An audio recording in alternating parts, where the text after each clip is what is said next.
En fait, je connaissais pas l'opéra. Donc, voilà. je sais pas. Non, moi je voulais être comédienne. En fait, très timide, c'est plutôt très timide, très asthmatique, etc. Et c'est maman qui m'a inscrite. Alors, le théâtre, à 9 ans, elle m'avait déjà inscrite dans un. Donc, moi, c'était avant tout la comédie, enfin, le jeu, d'être sur scène. Mais alors, la musique et l'opéra, pas du tout. Et c'est à 15 ans, je pense, on m'a emmené écouter un récital. Et je ah ben voilà, il y a les deux. Tu joues et tu chantes, donc ce sera ça. Non mais parce que je chantais déjà dans la chorale, dans la maîtrise qui s'appelait La Psalette, ici avec Jean-Michel Noël, et il m'avait dit écoute, t'as une jolie voix, à 11 ans, hein. Si tu veux je te fais travailler. Et il paraît que j'ai fait oh ouais, pourquoi pas. Mais et voilà, et donc il m'avait donné, et là j'avais l'amour de la musique, mais d'ensemble, chœur, un peu de solo. Moi ce qui m'a donné envie de faire, un peu l'opéra, mais c'était pas vraiment de l'opéra, c'était de voir le film Yentl avec Barbara Streisand. Je sais pas si tu connais ce film avec Barbara Streisand. Et quand je l'ai vu, et là j'avais 15 ans, donc je connaissais même pas encore l'opéra, mais ça, elle chante, elle joue en même temps, c'est extrêmement touchant, extrêmement expressif. C'était pour moi Après j'ai découvert l'opéra, mais ah oui. Au départ, non. C'est-à-dire que moi, j'étais plus axé sur la musique. Le théâtre est venu après, parce qu'en fait, le théâtre est venu en le pratiquant. C'est-à-dire que moi, quand j'étais ado, d'abord, je détestais l'opéra. C'est vrai. J'avais horreur d'écouter des voix. Quand on y Non, c'était pas l'opéra, c'est des voix. J'aimais pas du tout écouter des voix. Mais en fait, j'ai analysé ça plus tard, parce qu'en fait, c'était trop chargé au niveau émotionnel. Donc je préférais pas en entendre, plutôt que moi d'être troublé par ce genre de choses. Et puis à 15 ans, j'ai suivi des cours par correspondance en analyse musicale, en histoire de la musique, etc. C'est mes parents qui m'ont proposé de faire ça en plus de ce que je faisais habituellement. Et la première œuvre que j'ai eu à analyser, c'était un air d'opéra. Je me coltine un air d'opéra. Donc avec les écouteurs, j'ai dû écouter 150 fois, c'était Kefalo Senza Eulice. Orphée. Donc j'ai écouté. C'est perdu mon rythme. Voilà, j'ai écouté ça mais 150 fois, je sais pas. Et puis je me suis dit, bah en fait c'est pas si mal. Et peut-être qu'un jour j'essaierai moi de chanter, de prendre des cours. Et j'ai commencé ça qu'à 18 ans. Et le théâtre n'est pas venu comme ça, c'est arrivé petit à petit. Mais en fait de manière très naturelle, parce que dès que j'ai commencé à travailler, disons, à l'extérieur, ça a été tout de suite avec du théâtre. Donc j'ai appris sur le tas. Je trouve que personnellement, par exemple, quand on commence un opéra, on a fait Béatrice et Bénédicte ensemble à la Modèle l'année dernière.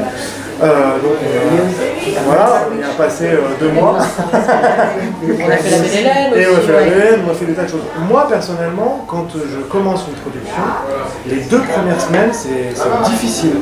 Parce que c'est le moment où on découvre l'œuvre, où le metteur en scène il cherche ses idées, où des fois il sait pas où il va, parfois il sait parfaitement ce qu'il veut, etc. Donc des fois c'est très utile, des fois c'est difficile, quoi. Et une fois qu'on a parcouru toute l'œuvre dans son intégralité, alors peut commencer un autre travail. À le construire. Et là, ça devient super, vraiment super, parce qu'on peut s'approprier le personnage, il y a un rythme, il y a quelque chose qui commence à nous appartenir. Parce que moi je serais directeur d'opéra, il y a un rôle dans lequel je vous programmais tout de suite, c'est Octavian. Mais évidemment. Là, il va venir celui-là. Il va venir. Je le regarde, je le regarde, là, il va venir. Mais quel travail. Oui. Ça va être un gros travail. Mais évidemment. Je vais le faire. Non, je vais le faire. D'ici la fin de ma carrière, je vais le faire. Moi, c'est ce qui me passionne à l'opéra, justement, quand je vois un chanteur qui, ça y est, il est pris par l'émotion. Et c'est super. En plus, bon, là, on voit les larmes qui montent, la voix qui vacille un peu, mais il y a un frisson. C'est génial. Il faut qu'on ait accès à ça. Bien sûr. C'est-à-dire qu'il y a pas mal de chanteurs qui se coupent de ça et qui, moi, ne me touchent pas. On en a beaucoup, malheureusement, je trouve. Moi, si je suis pas touchée, ça m'intéresse pas. Mais il faut prendre des risques, il faut avoir accès à ça, chez soi avant tout justement par rapport à ça. Mais malgré tout, on a toujours un peu de recul. Par exemple, la voix humaine pour moi était une grande leçon parce que à chaque fois en répétition, il y a des répétitions où j'ai pas pu aller au bout. Et là, tu te dis non, ça c'est pas possible, tu peux pas te le permettre. Donc bon, tu te laisses aller à ça, tu sais que ça peut exister, Mais après, en représentation, qu'est-ce qui compte? C'est avant tout le public. Et il y a quand même des grandes théories de théâtre qui disent non, c'est pas toi qui dois être ému, c'est le public. Donc il faut aussi que tu fasses la différence entre ce que tu fais et ce que tu joues. Parce que parfois le chanteur il est ému et le public il ressent rien. Oui. Non, mais c'est vrai. Non, il faut que l'émotion passe. Exactement.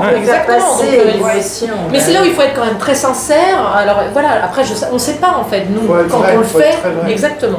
Et je vois, par exemple, pour moi, la voix humaine a été vraiment une grande leçon parce qu'il y a des soirs où j'étais, mais je pouvais me mettre à pleurer totalement, de sortir. Vraiment, et puis en même temps, la voix, le fait de chanter, fait que ça te. Tu tiens quand même. Il y a quelque chose de physique qui fait que. Tu te retiens, voilà. Mais il y avait des moments, et malgré tout, et le soir d'après, parce que je le faisais tous les soirs, le soir d'après, j'avais envie de revivre ça. Oui, mais ça revient pas. Dès que tu cherches, c'est fini. Donc il faut dire non, soit au moment présent, etc. Et c'est ça en fait la grande, la chose extraordinaire par rapport à ça, c'est que chaque soir, ce sera différent. Parce qu'il faut qu'on soit en contact avec vraiment notre émotion du moment. Et pas essayer de plaquer quelque chose. Mais là, rien qu'avec le quatuor, ce qu'on a répété, ou avec mon ami pianiste avec qui on travaille depuis plus de 20 ans, il me dit, mais à chaque fois, tu ne me fais jamais la même chose. C'est en répétition, ce sera jamais pareil. Vous n'êtes pas un robot, vous n'êtes pas un robot, vous avez. Mais parce que je ne cherche pas non plus à figer, à me sécuriser et à dire non, ça va, je maîtrise mon. Non, je me dis, il faut avoir accès à. Sauf que c'est plus fragile. C'est l'imprévisible qui est Mais si, évidemment. Mais d'ailleurs, moi je me souviens d'un chanteur qui disait il y a peut-être sur 120 représentations, il y en a peut-être 10 où on a senti une forme de magie, où on était reposé, où la voix était ceci, tout était. Un miracle. C'est ça la difficulté, exactement. Mais et en même temps, il faut réussir à faire. Non mais et à chaque fois, mais quand on monte sur scène, ça doit devenir un moment extraordinaire, quoi. C'est un moment privilégié. On a la chance de pouvoir le faire. Quand tu montes sur scène, on peut être crevé, machin, c'est juste on le met, schlac, et on y est, et c'est du bonheur. Il y a des moments plus ou moins durs, plus ou moins difficiles. L'acoustique, il y moi, a des choses. Par exemple, Traviata, et le matin, me lever tôt pour aller à l'école pour emmener ma fille, ensuite aller la chercher, attendre que la nounou arrive, et finalement, à 18h, pouvoir aller à l'opéra, à 19h le maquillage, à 20h sur scène. La journée, c'était faire autre chose que totalement se reposer. Ça, c'est de travailler à la maison. Mais moi, ça m'arrive souvent, ce genre de choses. Et à vrai dire, ça m'aide beaucoup. Par exemple, à Amsterdam, j'allais faire les musées pendant les jours de représentation. Béatrice et Bénédicte, je ne sais pas combien de temps toi tu te prépares avant. Moi, j'arrivais 1 heure avant le début du spectacle. Et avant, je savais très bien qu'avant, 1 heure avant, il y avait déjà tout le monde sur place, pratiquement. Et moi, j'avais besoin de prendre mon temps tout seul et de traverser la ville à pied, de prendre un café quelque part, avec des gens autour qui voilà, et puis ensuite d'arriver au théâtre, et là, la concentration commence. Et à fond. J'ai toujours cette discipline quand même du jour de la représentation, moi, où j'ai besoin de. Enfin, c'est comme si j'attendais en fait. C'est comme un cheval qui est dans son box. Mais moi, j'ai besoin de ça, quoi. Je suis dans j'ai besoin de cette frustration d'une certaine manière de la journée où je m'isole. Enfin, sauf quand je suis à la maison, moi, voilà, évidemment. Mais non, mais moi, je même pas. Ah non, et moi j'ai besoin de je ne fais rien. Tu lis, il y a plein de choses à faire, mais. Et le soir, t'attends que ça, quoi. Tu n'attends que ça. Et moi, j'ai une espèce de... Et j'y vais, quoi. Ah ouais, J'en ai eu 2. La deuxième, parce qu'il y en avait un deuxième qui s'était créé, etc. Voilà, mais la rééducation a duré des années. Et c'est pour ça que je dis bien aux chanteurs, maintenant, je suis prof, et je dis, mais il n'y a rien de rédhibitoire. Il n'y a rien de... On acquiert très facilement des défauts, mais c'est possible de les changer. Et Dieu sait que j'en avais. Justement du fait de ce que j'avais développé, etc. Mais alors, je ne pouvais plus rire, je ne pouvais plus rien. Donc j'ai tout réappris. Et c'est extraordinaire. Ça m'a sauvée d'une certaine manière. Maintenant, ça me donne une maîtrise. Et pour être prof après, parce que j'adore ça et c'est ce que je veux faire à ma retraite, voilà, maintenant je sais. J'ai la casquette, je dirais, d'orthophoniste, de chanteuse, de comédienne. Et voilà, donc oui, sincèrement. Donc après, je dis juste confiance. Ayez confiance, patience, parce que franchement, avec le recul, je me suis dit, mais comment se fait-il que je ne me sois pas dit, j'abandonne. Je montais sur scène de temps en temps, où je ne savais pas exactement ce qui allait sortir. Puis la magie de la scène, etc. Et puis le travail. Et ça se passait bien, mais 1 heure après, j'étais à fond. Non, ça a été, pendant quelques années, ça a été extrêmement difficile et douloureux. Mais après, maintenant, voilà. Et jamais je n'ai douté. C'est ça qui est quand même formidable. Je me dis avec le recul, mais comment ça se fait? Comment ça se fait? Non, j'ai jamais douté.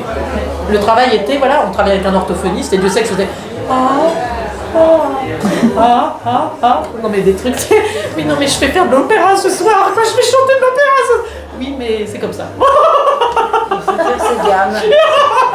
Et voilà, je faisais ça pendant des heures. Pour habituer les muscles à finalement travailler le plus simplement, à redécouvrir un geste simple, très très petit, et c'est vraiment ce que j'apprends à mes élèves, enfin aux étudiantes que j'ai. Ça m'a beaucoup amusé, j'ai fait, quand il y avait Tous à l'Opéra à Caen, où on avait fait Carmen, et on m'avait demandé de faire une journée comme ça de présentation. Et j'avais fait un peu avec une pianiste, et donc je chantais les airs, mais je m'arrêtais en disant non mais attendez, là je me permets de vous dire, là il y a le metteur en scène qui m'a demandé ça. Et puis moi je suis quand même en train de penser à ça par rapport au texte, par rapport à la technique, par rapport à ça. Et on est en train de penser, je veux dire, on est des joueurs d'orgue, on est des pilotes de chasse, en fait, on a plein de touches sur lesquelles il faut activer quoi. Et ça dans la seconde. Il y a quand même un truc magique, des moments extraordinaires parce que évidemment on a un chef qui nous dirige. Mais parfois, aussi, en plus. mais parfois, il nous suit. Oui. Parce que si, c'est vraiment c'est des énergies qui se combattent pas, mais qui se complètent. Parfois. Et souvent, c'est en fonction de ce qui passe d'un côté ou qui arrive de l'autre. Voilà. Et ça peut, dans une même soirée, on peut très bien suivre ou être suivi, ou c'est incroyable. On répète quand même suffisamment aussi avant, enfin c'est ça que moi c'est ce que j'aime, c'est à l'opéra, on répète, on fait connaissance, on se connaît les uns les autres, ce qui fait que ça nous donne beaucoup plus de liberté finalement. On a plein de contraintes, il y a quand même plein de contraintes à l'opéra, mais plus on se connaît, plus les contraintes deviennent aussi des formes de liberté. C'est comme un personnage, au début, moi ce que j'aime c'est qu'on me mette, donne-moi un cadre, et puis après je vais pouvoir proposer des choses, mais dans un cadre qui peut être assez rigoureux. Ouais. Et plus on a de cadre, et finalement plus on réussit à trouver de liberté. C'est-à-dire que le metteur en scène qui va donner un cadre, il va donner un cadre pour tout le monde, ce qui fait que ça va donner, il y a d'abord le grand cadre général, et puis après chacun on a notre tableau, donc on peut exister et on va trouver des interactions les uns avec les autres. Mais si c'est pour arriver en disant bah non j'ai pas d'idée, donc je vais essayer de faire un peu de Stéphanie Doustrac ou un peu de ce que j'ai appris ailleurs et un peu de Sébastien Droit, ça n'a pas, pour moi ça n'a pas d'intérêt. Donc il faut vraiment, ce que j'aime c'est avoir une vision d'un metteur en scène qui va arriver et qui va mettre en globalité avec le metteur en scène, avec le chef, une œuvre. Mais si c'est arrivé que cette vision ne vous corresponde pas ou que vous ne soyez pas d'accord avec la vision, ça peut arriver que des fois on ne soit pas d'accord avec certaines choses. Oui, voilà. Mais en général, en discutant, on arrive à trouver un... Et réussir à nous convaincre, c'est intéressant. Enfin pour nous, en tant que comédien ou en tant que chanteur, je pense qu'on n'a pas envie de refaire la même chose à chaque fois. Donc on aime ça. Est-ce que vous commencez à faire naître un personnage avant de rencontrer le metteur en scène ou le chef d'orchestre? Oui, on a déjà une idée, puisque personnel. Moi non. Moi je me dis, on doit être page blanche. Vous gardez une... On se doit parce que non mais moi, malléable. Je suis d'accord, bien sûr malléable, mais moi je me fais quand même une idée du personnage. Oui, bien sûr, bah oui. On en a une, mais on la garde bien. Et si cette idée est en opposition avec celle du metteur en scène? C'est ça, mais notre idée n'a aucun intérêt. Bah oui. Moi j'ai fait par exemple 6 ou 7 versions de Cosy et honnêtement c'est toujours la même. Même si le décor change, les costumes changent, l'époque change, même on peut faire varier un petit peu entre les personnages, comment ils se parlent, comment ils se... Voilà, le ton, les ressorts, etc. Des fois Fiordiligi finit avec Ferrando, des fois il finit pas avec, pas de problème. Ouais. Moi j'aime beaucoup la musique, donc l'aspect musical.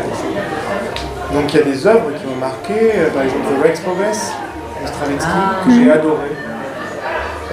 Mais pour le rôle, parce que le personnage devient fou à la fin, parce qu'il y a des ressorts, des choses très particulières que je cherche. J'ai fait récemment Le Pays du Sourire, C'est beau. Et je jouais dans Souchon, il est Souchon l'empereur, qui est il est dingue ce personnage, parce qu'il y a une violence extrême avec la femme qu'il a amenée et au niveau de l'implication, c'était jouissif. Et puis la dernière son de Faust que j'ai faite en concert, le personnage est incroyable aussi. La musique est délicieuse. Moi, c'est plutôt vraiment musical, plus que c'est. C'est une nouvelle production, Tcherniakov. On s'est rencontrés parce qu'il est assez particulier, il veut vraiment un certain type de chanteur aussi. Et on s'est rencontrés à Barcelone, j'ai été le voir. Mais moi, ce qui m'intéresse, c'est que c'est quand même quelqu'un de passionné. Et donc, il va falloir qu'il soit suffisamment passionné pour me faire partager et nous faire partager à tous sa vision. Et donc il veut vraiment que ce soit la Carmen de Tcherniakov. Justement, maintenant, moi qui enseigne, je dis bien aux élèves, il faut trouver la manière, il faut être très solide techniquement pour pouvoir faire ce genre de choses. Et moi je voyais Netrebko par exemple chanter totalement allongé sur des hommes qui la portaient, etc. C'est juste extraordinaire. Mais en fait, c'est parce que sa technique est solide. Oui, bien sûr. Et parce qu'il faut avoir trouvé, et les chanteurs qui n'arrivent pas à se mettre d'une certaine manière, c'est qu'il y a aussi des problématiques techniques qui... Donc il faut trouver une manière d'apprendre techniquement pour que tu sois le plus libre possible physiquement.